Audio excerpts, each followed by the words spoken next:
Auto da Fè, un mondo senza testa, una testa senza mondo, un mondo in testa. Conoscevo come adesso ed ego non mi absolvo neanche quando mi confesso dei peccati che ho commesso. Un'auto da Fè. Buongiorno a tutte le ascoltatrici, buongiorno a tutti gli ascoltatori e buongiorno come tutti i venerdì a quest'ora per Auto da Fè, l'ultima puntata della settimana al professor Fabrizio Pezzani, professore emerito di economia dell'Università Bocconi e direi a questo punto nostro amico per le conversazioni del venerdì. Buongiorno professore e grazie Buongiorno Fabrizio. Buongiorno a te. Allora, questa mattina prendiamo spunto da un tuo articolo molto puntuale, preciso, interessante a proposito di un fatto che molto spesso viene, come dire, commentato come una sorta di dato di fatto senza molte conseguenze, no? Si dice sempre che l'Italia è il paese delle piccole e medie imprese, ma lo si dice senza andare fino in fondo alla questione. Tu hai pubblicato sulla Gazzetta di Parma un articolo, peraltro molto breve, anche sintetico ma chiarissimo, sulla questione della quale ti sei occupato da tanto tempo, no? Perché si fa riferimento anche a un tuo libro del lontano ormai 1985, bei tempi, viene da dire, sulle imprese minori, no? L'articolo si occupa appunto delle piccole e medie imprese o imprese minori nel nostro sistema economico, la spina dorsale della nostra economia. Se permetti però, prima di lasciarti la parola, io vorrei inquadrare questa discussione che molto spesso, ripeto, è quasi un luogo comune dire che l'Italia è il paese delle piccole e medie imprese, perché non se ne traggono mai le conseguenze, no? Allora cosa facciamo per rafforzare queste piccole e medie imprese? Cosa abbiamo fatto nelle varie finanziarie, compresa l'ultima? Te ne occupi anche nell'articolo, no? Poi ti lascio subito la parola, professore, perché il tema è importantissimo e ci sono tante cose da dire. Ma tra le cose da dire c'è anche un fatto, no? Che contrasta un po' con tante narrazioni ottimistiche, positive e via dicendo. Se vogliamo guardare in faccia la realtà, la produzione industriale in Italia nel 2024 è calata del 3,5% in un anno. A dicembre è crollata del 7,1% su base annua, solo ai tempi del Covid era andata peggio di così e quel che diciamo c'è da dire è che la questione riguarda non solo il 2024, ma anche il 2023. Anche nel 2023 la produzione industriale è andata in negativo e per percentuali e per numeri piuttosto pesanti, perché un calo del 7% della produzione su base annua significa qualcosa di molto grave. I comparti auto sono quelli più disastrati, il settore auto e tutti i comparti collegati, però insomma l'alimentare è l'unico che in parte si salva. Allora cosa vuol dire? Vuol dire che le nostre piccole e medie imprese sono in crisi anche loro? Vuol dire che è la grande impresa che è andata in crisi? Cosa significa dire che l'Italia è il paese delle piccole e medie imprese e come documenti tu nel tuo articolo sono la vera forza in termini di adattabilità alle condizioni ambientali e ai momenti critici, di decentramento decisionale, di responsabilità sociale, di flessibilità, di capacità di resistere anche alle macro questioni come i dazi, no? Quando ci sono questioni anche internazionali pesanti, la piccola impresa è più facile che possa reagire positivamente. Cosa abbiamo fatto noi per rafforzare questo settore? Che tu lo ricordi nel tuo articolo, poi ti lascio la parola definitivamente, assomma il 92% degli occupati, il settore piccole e medie imprese, e il 42% del prodotto interno lordo. Sul restante prodotto interno lordo ci sarebbe molto da dire, ma io a questo punto ti lascio la parola. Com'è che mettiamo insieme queste due cose? Produzione industriale in forte crisi, al di là di quello che ci raccontano i trombettieri di turno, no? Qua siamo in crisi grave, pesante, della quale prendere atto. Non è che bisogna dire è colpa di questo o di quell'altro, è un trend che continua. Nessuno però l'ha invertito. E cosa facciamo allora? E come facciamo a rafforzare questo settore cruciale delle piccole e medie imprese? Allora, l'osservazione, innanzitutto, come scrivo nell'articolo, è da tempo ormai che le finanziarie non hanno una strategia sostanzialmente, no? Quindi è un elenco di entrate e di uscite molto spesso su base di interesse politico e quindi non c'è una strategia che riguarda lo sviluppo industriale, non c'è una strategia che riguarda le piccole e medie imprese, sto parlando della Confartigianato, Confagricoltura, eccetera, insomma, no? E riprendendo i dati che hai detto, cioè il 40% del PIL, attenzione, perché se noi dal PIL complessivo leviamo il PIL di competenza delle società partecipate dallo Stato, e quindi parlo di Eni, parlo di Enel, parlo delle ferrovie, parlo di Leonardo, parlo di tutte queste aziende, alla fine il PIL che rimane, e potremmo dire legato alle aziende di Confindustria, è inferiore a quello delle piccole e medie imprese, e questo è un dato importante, insomma, no? Perché si va a parlare con Confindustria e poi dopo ci si dimentica che la spina dorsale, il 92% degli occupati sono le piccole e medie imprese, e questo è un dato importante. Perché? Perché oggi ci ritroviamo in una situazione simile a quella generata negli anni 70 dalla rivoluzione monetaria, dall'inizio della rivoluzione finanziaria, quando il dollaro viene sganciato dall'oro, sì, e si crea un sistema finanziarizzato, perché la finanza si stacca dall'economia reale e crea un mondo in perenne cambiamento. È importante questo ricordo, perché sino al 1971 io avevo partecipato a un incontro in Banca Italia dove si dimostrava che sino al 1971 il sud, diciamo, si avvicinava al nord, no? Dal punto di vista economico, dal punto di vista dello sviluppo economico. Dal 71 in poi il sud ritorna ad allontanarsi dal nord. E io mi ero domandato, ma come mai si verifica questa cosa? Perché nel 71 cosa è successo? È successo quello che abbiamo detto, cioè si è scatenato un uragano dal punto di vista dell'inflazione, del costo del petrolio, del rapporto fra le singole monete. Insomma, ricordo che in 10 anni la lira era passata da $1,625 a $1,2500. sì. Il prezzo del petrolio al barile era passato da $4 a $40. Noi avevamo un tasso di inflazione del 20%, e lo Stato, per coprire l'indebitamento, metteva dei buoni del tesoro al tasso del 20%. Sì. D'accordo? Per cui noi E siamo lì è stati travolti sparato da il debito un'inflazione, pubblico alle stelle da quel momento lì in avanti, no? e da quel momento lì, come si vede nei grafici, il debito pubblico è esploso, perché in 10 anni è passato dal Ecco, 31% e del diciamola PIL. tutta, poi non sono serviti a niente né le famose privatizzazioni, né i sacrifici degli anni 90, né mettiamo i conti in Sono ordine per serviti a entrare nulla nell'euro e tutta compagnia cantante. Non è servita a niente, perché il debito è colossalmente cresciuto e continua a crescere. e continua a crescere. Oggi siamo a 3.000 miliardi, Mm. d'accordo? Che cosa cosa è successo nel 71? È successo che le grandi imprese prima, e parlo delle multinazionali, imprese americane, facevano dei programmi e delle strategie a 20 anni, cioè pianificavano fra 20 anni come saremo sostanzialmente. La inflazione la tempesta monetaria del 71 praticamente ha scompaginato tutti i sistemi previsionali delle grandi imprese, per cui le grandi imprese si sono trovate come l'elefante nel giardino. Quindi che cosa è successo tra il nord e il sud? Il nord, che essendo in gran parte favorito dalla storia artigiana e dalle piccole e medie imprese, è riuscito ad essere molto più elastico e molto più adattabile ai cambiamenti mostri, ai cambiamenti generati da questa rivoluzione finanziaria. Il sud, legato alle cattedrali nel deserto e quindi agli interventi dello Stato, e anche questo si è ritrovato sostanzialmente privo di elasticità, quindi il sistema è andato in default. Cosa è successo?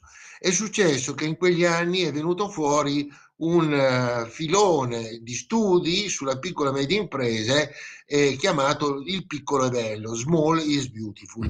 Siamo andati avanti per 10-15 anni con lo small is beautiful, perché in quegli anni le piccole e medie imprese hanno tenuto in piedi il paese.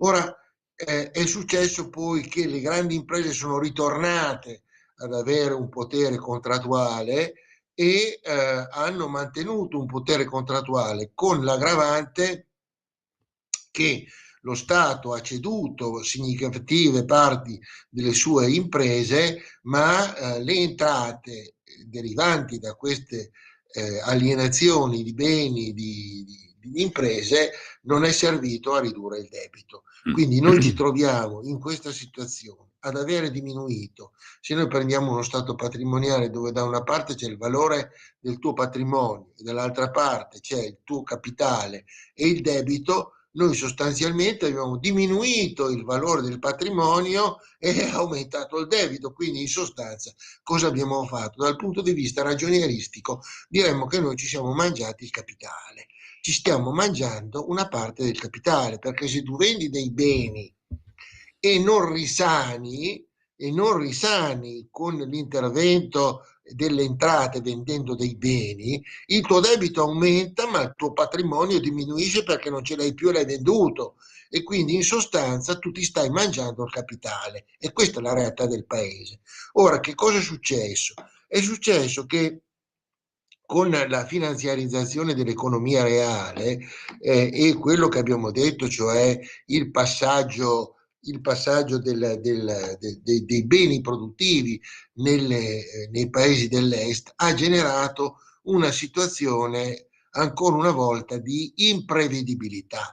Noi oggi facciamo fatica a dire, con le elezioni di Trump, che ha detto mettiamo le tariffe, facciamo questo, mettiamo i dazi, lo stesso approccio alla vicenda dell'Ucraina, che ha completamente spiazzato l'Europa, dimostrando quanto sia ridicola la sua governance, no? Ha creato un sistema di imprevedibilità. Quindi abbiamo la guerra in Ucraina che sta per essere chiusa, la guerra a Gaza, l'Estremo Oriente, il petrolio. Quindi abbiamo tutta una serie di elementi di assoluta instabilità anche dal punto di vista politico. La Francia è politicamente instabile, la Germania è politicamente instabile, l'Inghilterra è politicamente instabile, Starmer ha caduto nei sondaggi di opinione.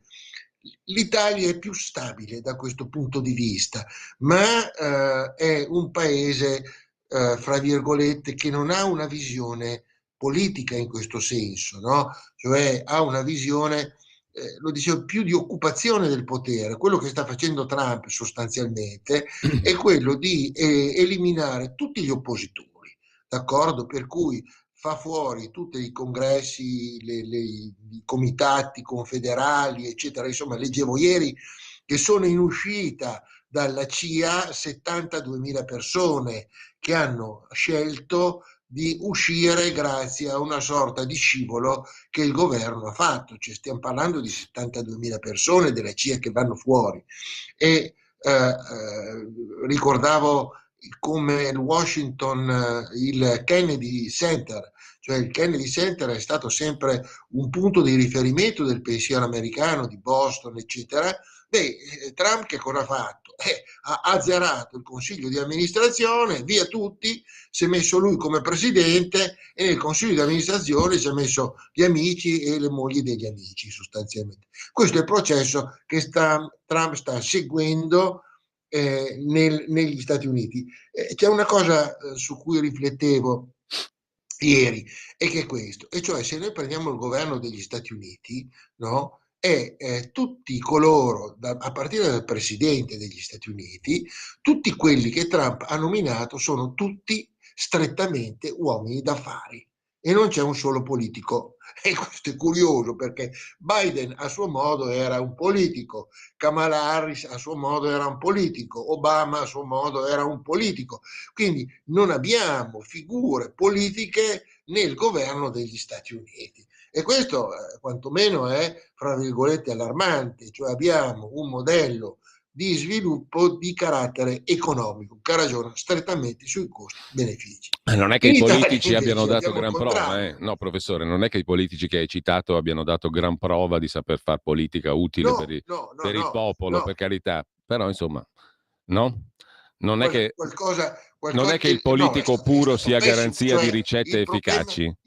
Il problema qual è? Che quando io parlo di politico, cioè io parlo, allora, è brutto dirlo, ma Xi Jinping è un politico, ragiona con una cultura se è per quello, professore, anche Erdogan è un politico, però non vorrei mai essere governato da quei due lì, né dall'uno né dall'altro. Questo è ovvio. Però è il ovvio problema... anche, professore, che se tu devi confrontarti con quei due lì, ti devi confrontare, no? Con la Cina sicuramente e con la Turchia sempre di più, per mille motivi. Se ti devi confrontare con chi fa politica veramente, anche se oscenamente dal nostro punto di vista, perché un po' di DNA democratico credo che ci è rimasto a Sì, tutti, se te devi fare politica con quelli lì, devi fare politica. Non puoi fare né come Biden, come Trump non lo so, vedremo, però insomma non puoi fare come Biden e come tanti politicanti nostri che non fanno politica. Lasciamo perdere l'Italia che è una colonia, conta niente, quindi deve eseguire. Ma a livello globale, se c'è un'Europa che non c'è e potrebbe esserci, allora devi fare politica. Non puoi fare politica inseguendo, diciamo così, rattoppando. Devi avere, come dici tu, una visione politica. A me sembra che questo materiale scarseggi sì, grandissimamente nel nostro mondo. In quegli sì, altri, scarseggia. nei mondi emergenti molto di più, perché devo dire i BRICS sono un insieme di stati che a loro modo sanno e stanno facendo una politica, in certi casi obbrobriosa, sicuramente antidemocratica, ma loro la stanno facendo e quindi che ti piaccia o che non ti piaccia, te con quelli lì ti devi confrontare. Com'è che ti confronti? Io non lo so se Trump riuscirà a essere migliore di quelli precedenti, Ma ma questo, so che quelli precedenti non mi hanno garantito no, in niente. il problema, hai ragione da questo punto di vista, il problema della visione politica si è andata perdendo perché in realtà noi non abbiamo più uomini che No, poi abbiano una scusami, cultura, che abbiano professore, uno spessore. ti interrompo ancora, ma poi ti lascio naturalmente la parola, perché questa tua riflessione, io ho letto anche un'altra tua riflessione sulla questione della responsabilità. Tu hai introdotto un tema fondamentalissimo a mio giudizio, no? Perché in questo nostro mondo siamo abituati al fatto che non c'è più alcun politico, giornalista, intellettuale, eccetera, che si prende la responsabilità di a partire dalla politica, perché la politica è esercizio anche della responsabilità, perché io mi presento al popolo, mi faccio votare, ho un programma, dico cosa voglio fare e poi devo fare operazione verità, magari a metà del mio cammino, del mio mandato, e vedere se quello che sto facendo corrisponde con il programma, cosa ho raggiunto, cosa ho fatto. Qua non c'è nessuno, e non voglio parlare di colori, destra, sinistra, No, centro, se non mi no, interessa no. niente. Non sono né governativo né antigovernativo, cerco di essere analitico, poi magari mi sbaglio, lo lascio a te, lo lascio a chi ci ascolta, come si fa nelle discussioni normali e non in quelle drogate dalla partigianeria di questo periodo orribile sia per la politica che per l'informazione, dove c'è una censura di fatto che tende all'autocensura, no? Perché c'è un clima intorno che spinge te ad autocensurarti. Questa è la nuova modalità della censura, secondo me, in questo periodo. Sfuggendo a questa censura e all'autocensura, a me sembra di poter dire che tu hai introdotto una riflessione sulla responsabilità che dovremmo fare tutti, perché chi si prende la responsabilità? Per esempio, faccio solo un esempio, poi mi dice la regia che abbiamo una telefonata, se sei d'accordo la sentiamo, poi abbiamo 10 minuti per Certo, ragionarci sopra. Per esempio, allora, non è antigovernativo, non è governativo, è l'Istat, no? L'Istat, 12 febbraio 2025, lo citavo in apertura, esce con un bollettino, il prossimo uscirà il 14 marzo, che riguarda la produzione industriale, cioè riguarda come va la nostra economia reale, non la finanza, non le banche, quelle certo. balle lì. La produzione industriale a dicembre è in crisi, lo dicevo prima, abbiamo perso il 7,1% rispetto al 2021. Fatta 100 la produzione industriale del 2021, dopo il buco nero del 2020 Covid, siamo a meno 7% e le previsioni per i prossimi mesi sono di ulteriore calo verso il 90, cioè andiamo verso il 10% in meno di produzione industriale rispetto al 2021, che è stato l'anno del parzialissimo rilancio, no?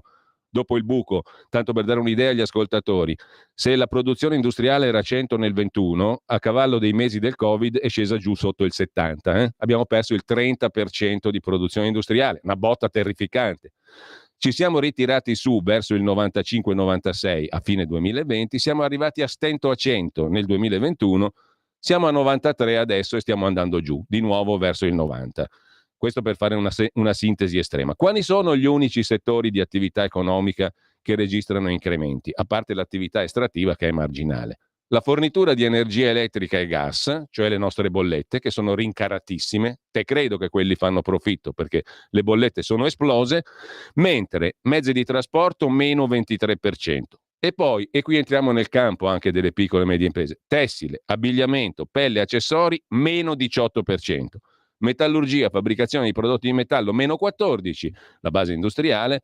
Insomma, Chi si prende la responsabilità di questo? Chi si incarica di dire cambiamo la rotta, troviamo delle ricette economiche, industriali che ci permettano di cambiare la rotta, perché, ritorniamo al punto di partenza, il nostro tessuto industriale delle piccole e medie imprese è fatto di appunto imprese che hanno bisogno, in questo caso, di una politica efficace, no?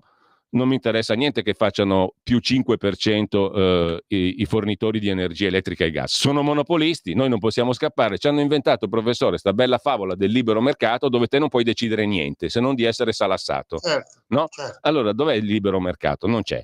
E sono gli unici che guadagnano. Gli altri, quei produttori reali, ripeto, tessile, abbigliamento, pelli, accessori, metallurgia, prodotti di metallo, stanno perdendo a doppia cifra. Chi si prende la responsabilità? Che facciamo? E a me non mi interessa se c'è su uno, se c'è su quell'altro a governare. Mi interessa che il paese reale sia curato con un senso di responsabilità. Da chi? Da chi? Questo è il punto. Tu hai posto il tema in un altro articolo della responsabilità. Sentiamo se c'è qualcuno che vuole intervenire, lo può fare. E poi ti do la parola subito, professore. Pronto? Sì, pronto, buongiorno. Sono Giampaolo Bernasconi, telefono dalla provincia di Como, da Faloppio. Buongiorno. Sì, senta, io volevo dire due cose velocissime. Uno è che mi fa molto piacere che il professore sottolinei che nell'agosto del 71 Nixon ha scollegato l'oro dal dollaro e da quel momento si è creata la bolla finanziaria globale. E aveva ragione l'economista di Charles de Gaulle, Jacques Rueff, il vizio monetario dell'Occidente, nessuno ha messo più posto le cose. Poi volevo dire, per fortuna che c'è Donald Trump. Donald Trump semplicemente sta applicando quello che James Goldsmith, l'uomo d'affari morto nel 94, che ha scritto The Trap e The Response, sui dazi. E quindi adesso l'unica cosa che deve fare l'Europa è cercare di evitare il dumping cinese applicando a sua volta i dazi contro la Cina. Grazie, buongiorno. Allora, c'è un'altra telefonata, poi lascio la parola al professor Fabrizio Pezzani. Pronto? Pronto? Buongiorno. Sì, Dario da Valdobbiadene. Prego. Volevo dire che cosa si può fare? Niente. Nel senso che bisognerebbe che lo Stato potesse intervenire in qualche maniera, anche economicamente, come è previsto dalla Costituzione, tra l'altro. Ma siccome la Costituzione è stata calpestata proprio nei suoi principi, e cioè nella sua ideologia di economia, abbiamo votato prima la separazione tra Tesoro e Banca d'Italia, poi il pareggio di bilancio in Costituzione, due norme anticostituzionali. Se uno va a vedere i principi economici a cui è legata la Costituzione, noi non possiamo fare assolutamente niente. Siamo legati mani e piedi all'alta finanza, ci siamo legati mani e piedi all'alta finanza, e quello che possiamo fare è stare a guardare il disastro che stanno facendo. Grazie. Bene, allora non possiamo fare niente, allora stiamo qua andiamo tutti a casa, andiamo a dormire, non lo so. Professore? Allora, la questione è complicata, nel senso che noi ci troviamo in un contesto dove le elezioni di Trump sono state una disconnessione di storia, assolutamente, insomma, no? E se noi pensiamo che per 4 anni, e qui ha ragione l'ascoltatore sul ruolo dell'Europa, su cui ho scritto infinite volte, sulla inidoneità sia della Lagarde che della Ursula von der Leyen, che recentemente ha innalzato come interlocutori privilegiati i paesi baltici, che hanno una popolazione come quella di Roma. È chiaro che per 4 anni, no, tu hai fatto una politica di assoluto assoggettamento agli Stati Uniti, e quindi il discorso delle macchine elettriche, il discorso del green, le sanzioni a Putin. Ora, le sanzioni a Putin hanno comportato un aumento del gas, dell'elettricità, cioè in Francia è cresciuto del 45%, in Germania del 40% e da noi ugualmente.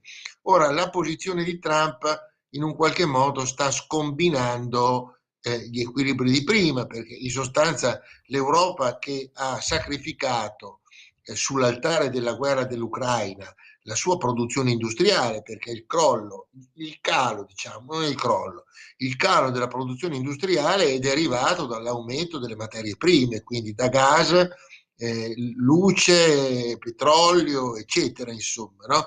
Quindi la posizione di Trump, che ragiona in una logica stretta di costi-benefici, e però anche questa posizione nei confronti di Putin, in cui dice discutiamo di Putin, e tutto sommato sembra di leggere che la guerra non ha motivo di continuare e bisogna, non è possibile ritornare ai confini precedenti, dando per scontato l'occupazione. È arrivato addirittura a dire che si potrebbe anche pensare che Putin possa entrare nel G7, no? Ecco, queste cose qua non sono cose da poco conto, insomma, no? Quindi mettono fuori conto tutta l'Europa, quindi l'Europa che già però non c'è di suo, diciamo la verità, quindi è inutile far conto di un fantasma che non esiste, giustamente uno fa conto di quello che c'è. Allora ti giro un messaggio, professore, di Dani da Como: scusi direttore Cainarca, ma non mi preoccupa per nulla che Trump sia un imprenditore e il suo entourage sia fatto di industriali o businessman, dato che la politica ha dimostrato di essere incapace di risolvere i problemi perché troppo asservita, e questo non solo in America. Un altro ascoltatore ci scrive: sono gli effetti della globalizzazione, e poi noi ci siamo legati mani e piedi alla Germania che sta saltando. Io ringrazio tutti i sostenitori di questo modello economico europeo. Primo effetto, scrive Loredana, della nuova autocensura: astensione dal voto. Provate tutte, si prova anche quella. Trump non piace a tanti perché cammina dritto e tira giù le maschere, e con la maschera fuori sei una cosa, nei fatti sei un'altra. Ascolto il professore dal primo suo intervento e lo ringrazio per tutto quello che mi ha insegnato in questi mesi. Poi spero che venga conquistato anche lui da Trump, scrive Loredana.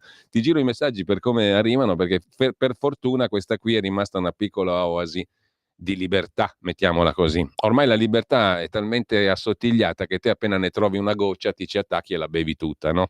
Allora, professore, abbiamo un minuto secco per te, tutto No, per allora, te. Tutto io voglio per te. chiarire a tutti gli ascoltatori che io non sono assolutamente contro Trump, attenzione, perché dovendo scegliere tra Biden e Trump io avrei scelto Trump come Stato. Quello che io dico è un'osservazione, e cioè che io ho una visione mia personale della politica, no? Cioè di gestione della società, della polis. Noi abbiamo oggi un sistema finanziario, un modello culturale basato sull'economia e sulla finanza soprattutto, che ha generato una alta povertà, alta disuguaglianza, alta disoccupazione e un sistema di disorientamento dei giovani. Quindi il sistema in quanto tale è frantumato. Poi Trump è un imprenditore e ragiona da imprenditore. In questo momento si dimostra, fra virgolette, vincente questo modo di ragionare, anche perché non ha allora, delle controparti. professore, Cioè, scusami, non ha l'Europa che fa qualcosa. certo. Scusami la volgarità, dettata anche dal fatto che dobbiamo concludere. Il budino Trump lo assaggeremo e vedremo se farà schifo o se sarà buono. Mettiamola così, un po' all'inglese. Ho riadattato a modo mio il famoso detto inglese, la prova del pudding. Io ti saluto, professore, ti ringrazio, però io voglio che la prossima... scusami, ho esagerato, no, non voglio niente, no. Però mi piacerebbe molto che la prossima volta parliamo di quei dati dell'Istat che ho citato. A me mi vengono i brividi. Mi vengono i brividi, perché quando vedo meno 23%, meno 18% in quello che è il tessuto vivo della nostra produzione economica, no? Il tessile, l'abbigliamento, la pelle, l'accessorio, le piccole e medie imprese, l'artigianato, la metallurgia e via dicendo, a me mi vengono i brividi. E quindi non credo più a nessuno di quelli che parlano in televisione e dicono abbiamo fatto questo e abbiamo cresciuto la borsa, quello e quella. A me non mi interessa niente, perché la borsa mia è sempre più vuota, e anche quella degli imprenditori e degli artigiani. Mi piacerebbe capire perché e cosa si può fare in questo contesto qui. Certo, O sbaglio? Questa sarebbe una bella discussione, e prendersi ciascuno la sua responsabilità. La responsabilità tua, professore, è quella, come giustamente dicevi poco fa, di fare delle analisi, non di essere pro o contro Trump. no, Poi infatti, uno potrà essere d'accordo o meno con le tue analisi, ma questo innesca una sana discussione, viva Dio. La responsabilità mia di giornalista è quella di dire o cercare di dire le cose per come stanno, sottoposto al giudizio chiarissimo di chi ci ascolta, che può dire quello è un cretino o quello mi ha dato uno spunto per riflettere. Questo è il bello. Grazie al professor Fabrizio Pezzani, grazie a tutti. E buona fine settimana. Buon San Valentino. Già, pensa un po'. Buon San Valentino. Avete ascoltato Auto da Fè.